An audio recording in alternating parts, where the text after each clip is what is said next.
यहूदी मजहब में 13 जुलाई बरोज इतवार से सोग के अय्याम का आगाज हो रहा है।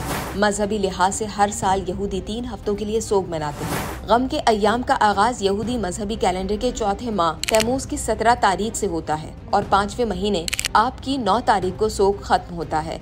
यहूदी सोग के दिनों का आगाज रोजे से करते हैं और गमगीन दिनों का इख्तिताम भी रोजे पर ही होता है और उनके गम के दिनों का उरूज 9 आब को होता है।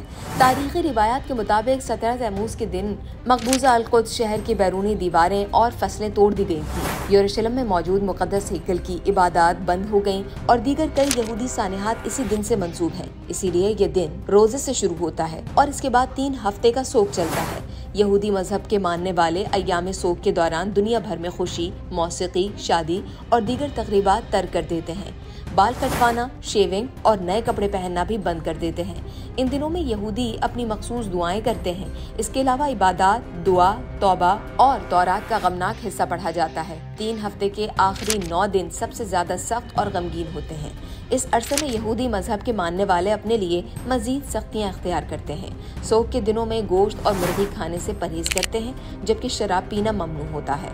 शदीद गम के दिनों में नहाना, यहाँ तक कि कपड़े धोने से भी गुरेज किया जाता है। यहूदियों का सबसे अफसोसनाक दिन 9 आब ही है। इसी दिन यहूदियों का पहला हैकल 586 कब्ल मसीह में तबाह हुआ था, जबकि दूसरा हैकल 70वीं ईस्वी में रोमियो ने गिरा दिया था। इंतहाई गमज़दा त्योहार तशाबाव के दिन 24 घंटे का मुकम्मल रोजा होता है। यहूदी फर्श पर बैठकर क़ुनूत पढ़ते हैं, जिसे गमज़दा शायरी या मरसिया कहा जाता है। यहूदियों की मुकद्दस तरीन किताबी मजमूए यहूदी बाइबल में मौजूद किताब नोहा की तिलावत भी की जाती है। यहूदी खामोशी से रोते हैं और खुदा से तौबा तलब करते हैं। मुतादिद यहूदी इन सोग के दिनों में चमड़े के जूते भी पहनने से इज्तनाब करते हैं।